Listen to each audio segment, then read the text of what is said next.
Hello dear friends, so today we are going to start our lesson number 3, The Little Girl, and it is written by Catherine Mansfield.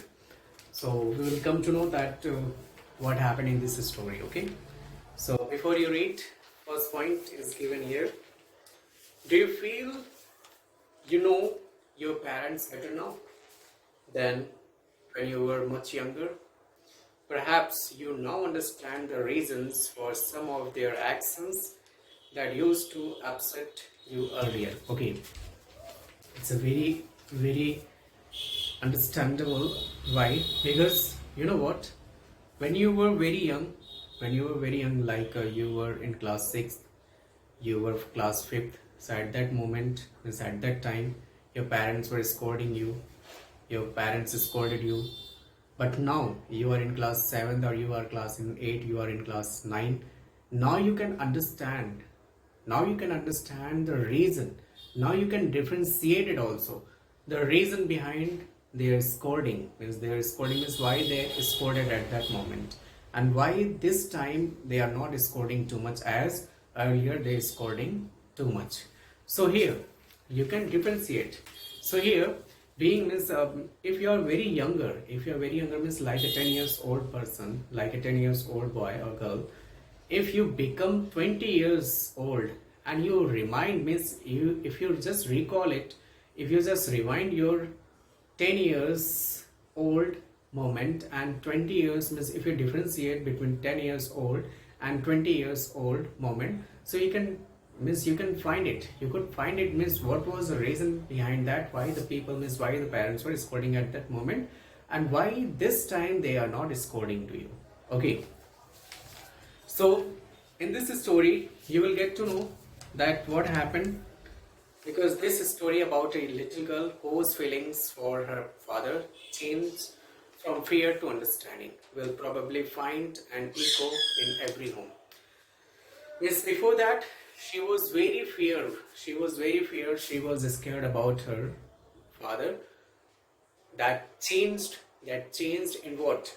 In understanding. That changed in understanding is what happened by the time. Okay, that will probably find an echo in every home. Means you can also find means in it happens in every home. In your home, in my home, in every homes. Okay, it happens.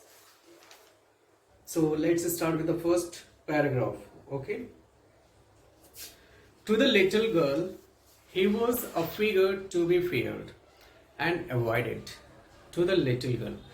So in the first line, the writer Catherine Mansfield, who said about the little girl, about her father. Her father was what? So actually, you know what?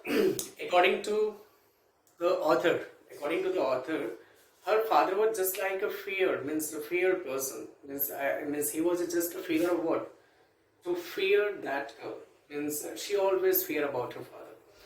Every morning before going to work, he came into her room and gave her a casual kiss, to which she responded with goodbye, father.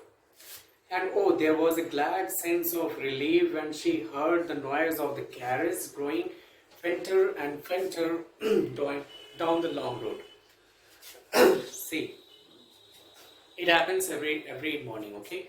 When he used to go to his office, so every morning before going to his office, so he came into her room and he gave a casual kiss. He gave her a casual kiss. But after that, after getting a kiss, when he gave a casual kiss, so she just responded goodbye father, means as he entered into her room, so he gave her a casual kiss. So she responded her with what? Goodbye father means this time now she felt relaxed. Means now the fearful person is going away from that house. And oh, there was a glad sense of relief when she heard the noise of the carriage growing fainter and fainter down the long road. And when he went away, when he went away to the office, and the noise of the carriage which becomes what? Fainter and fainter on the road. So she felt very relaxed at that moment. Why? Because she felt about her father that father is not a good father. Her father was just like a giant. Her father was not a good person. Her father was just a figure out, just like what? A fearful person. In the evening, when he came home, she stood near the staircase and heard his loud voice in the hall. Bring my tea into the drawing room. Hasn't the paper come yet? Mother, go and see if my paper is out there, and bring me my slippers. So when he came back, who? Her father. In the evening time when he came back, so she stood near the staircase. Who stood near the staircase? That little girl. She stood near the staircase, and from there only she noticed what about her father.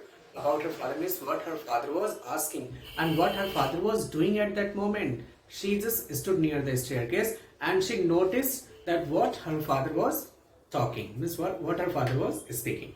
So what he said? He said in a very loud voice that bring my tea into the drawing room. Means he just asked about his tea in his drawing room, and he just asked about the paper also, and he asked to her, means asked his mother also, just go and find out the paper, and he asked about his slippers also. So all these things she noticed from where?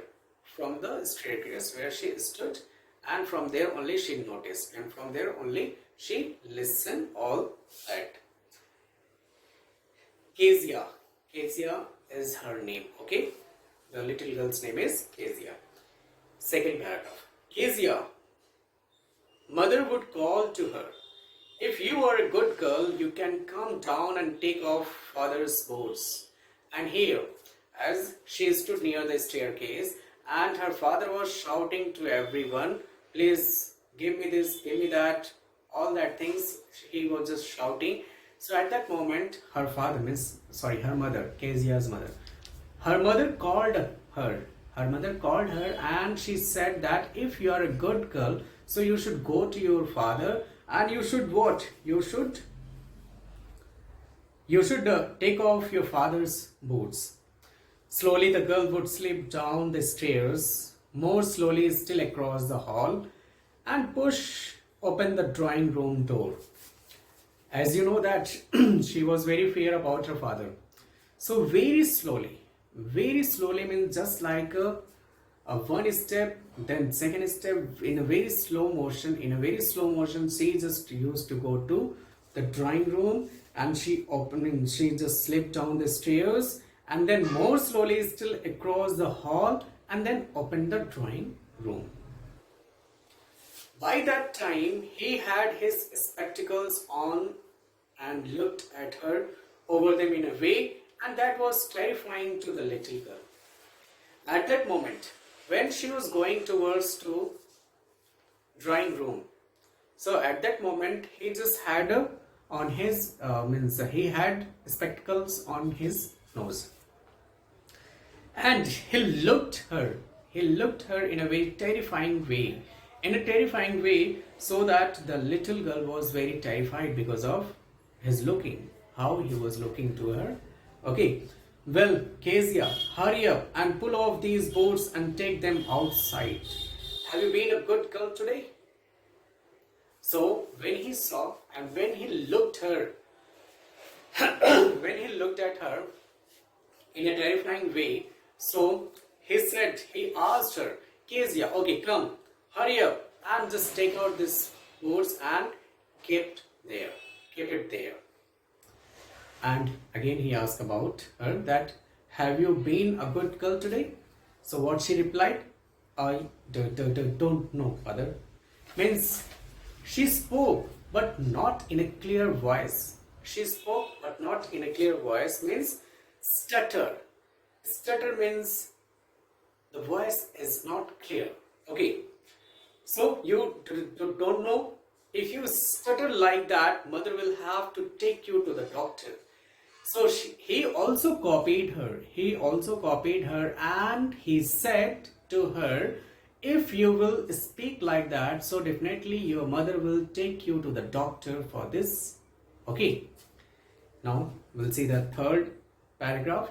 She never stuttered with other people, had quite given it up, but only with father, because then she was trying so hard to say the words properly. Actually, you know what? She didn't stutter. She didn't stutter means she spoke to everyone very, very clearly. But this thing happened with this father only. With her father only. Means before her father, she could not speak properly. Because of what? Because of fear only. So she said, means the writer said here, she didn't speak like that to anyone. But here, she spoke in a very means not in a clear way, but with her father only. What is the matter? What are you looking so raised about? So he asked, what happened? Means what happened? Why are you so worried about it? Why are you unhappy? What happened with you? Why are you looking very sad? Mother, I wish you taught this child not to appear on the brink of suicide. Here, Kezia, carry my teacup back to the table carefully. Okay.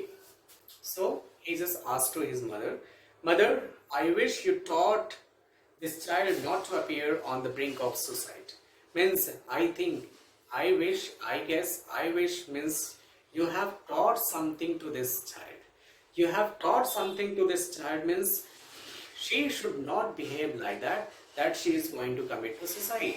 Okay, so here Kezia, come here and this just bring that teacup to me, but very carefully.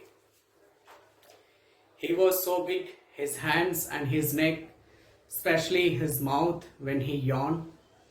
Thinking about him alone was like thinking about a giant. Now, in this line, it is totally describe about his physical appearance, means how he was looking at that, means how he was looking.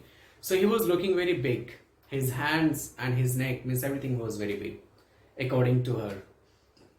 And especially his mouth when he yawned. So when he yawned, so she said that it was also very big.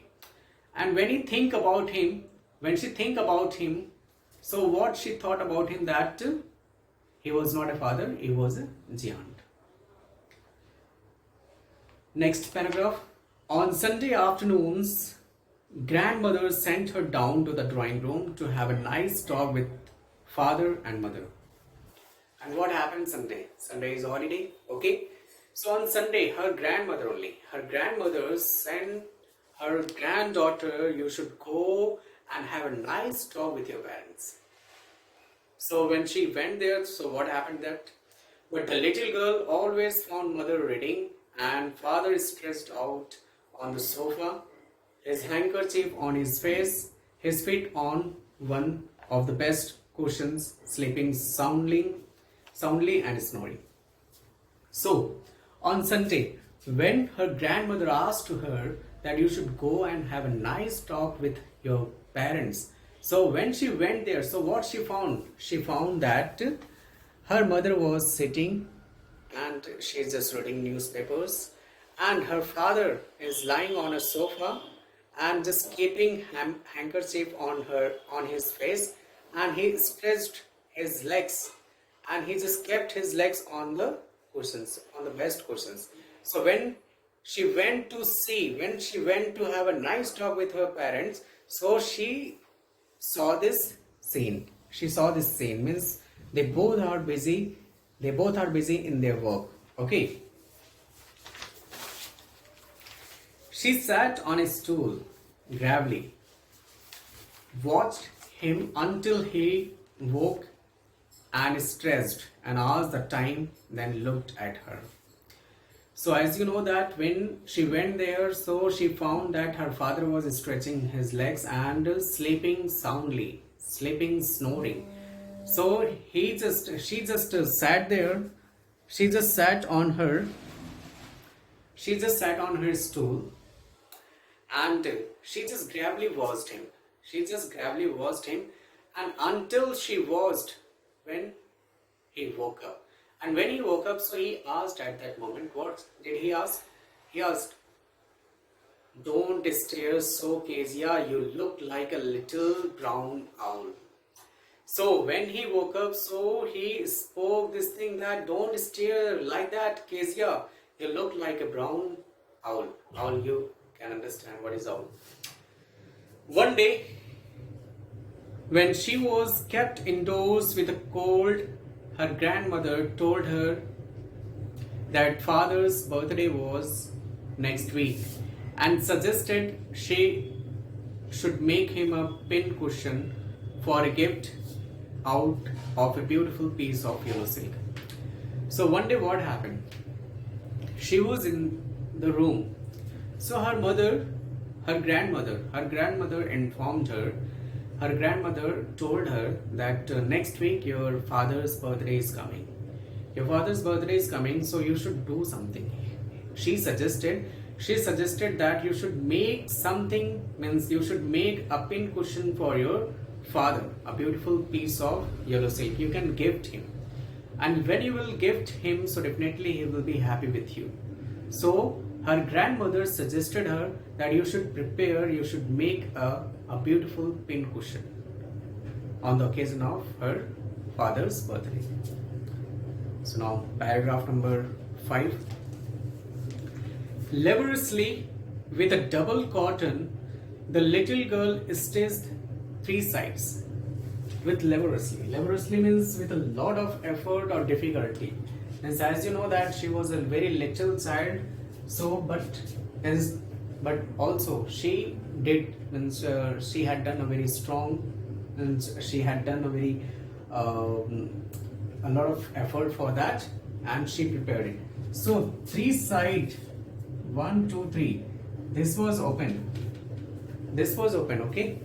So laboriously with a double cotton, the little girl stitched 3 sides, means all three sides she stitched. But what to fill it with? But the main question is what to fill in this? What to fill in this cotton cloth? Okay, this was the big reason. This was the big problem for her. That was the question. The grandmother was out in the garden, and she wandered into mother's bedroom to look for scraps. So this was going in her mind that what should be filled in this cushion. So she wandered. So at that moment her grandmother was not there. Her grandmother was in the garden. So she wandered. And she went to the mother's room to find out some scraps so that she could fill in that cushion. Okay. The grandmother was out in the garden, and she wandered into mother's bedroom to look for scraps. On the bed table, she discovered a great many sheets of fine paper, gathered them up, tore them into tiny pieces, and stuffed her case, then sewed up the fourth side. And when she went to her grandmother's room, so what she found there? She found some papers were kept on the table. Some papers are kept on the table. She collected all that papers, she tore it into tiny pieces, and she just put together in the cushion, and she sewed it. She stitched the last one, and in this way she prepared what? The cushion. Okay. That night there was a hue and cry in the house. Hue and cry means angry protest. That night there was a hue and cry in the house. Father's great speech for the port authority had been lost. Means that night all were very worried about the important papers. All were running here and there to find out the important papers, because it was the speech for the port authority that was lost. Rooms were searched, servants servant questioned. Finally, mother came into Kezia's room. Okay, every room. They have searched in every room, but nobody got it. Nobody found it. Servants also called for it, and they also asked to servant that, have you found this types of paper? But they also replied that they hadn't got any type of paper. So finally her mother, Kezia's mother, went to Kezia's room, and what she found there? When she went to the Kezia's room, so there, Kezia, I suppose you didn't see some papers on a table in our room. So when she went to the Kezia room, so there she was sitting, and her mother asked her, did you find any type of paper in our room? So what she replied? Oh yes, I tore them up for my surprise. She accepted and she told the reason also. She told that, yes, I found it and I tore it for my surprise that I want to give to my father. What? Screamed the mother. What? Come straight down to the dining room this instant. Okay, what you have done? What you have done with that papers? Now you have to come to the dining room, and there your father is calling to you. And she was dragged down to where father was pacing to and fro. Pacing to and fro means he was very angry at that moment. Hands behind his back means he was just wandering like that. He was wandering like that means he was very angry at that moment. So when she came down, so she found that father was just wandering here and there, keeping his hands back. He said sharply, well, mother explained. He stopped and stared at the child. Means each and everything Kezia's mother explained to her husband. She explained that what happened with that papers. She explained that she tore the important papers in tiny pieces and she made what? A cushion. So he stopped and he was just staring to the child. Did you do that? She whispered. No. Again she stirred. Mother, go up to her room and fetch down the damn thing. Damn thing means first thing. See that the child's put to bed this instant. Then he asked his mother, just go there to her room and find out that damn things what she did with that papers. And just go there and come at once. I just want to see that what she did with that important papers. So this was the explanation of 1 to 6 paragraphs, and now we have 6 more paragraphs. So I will explain in next class. Okay, thank you so much.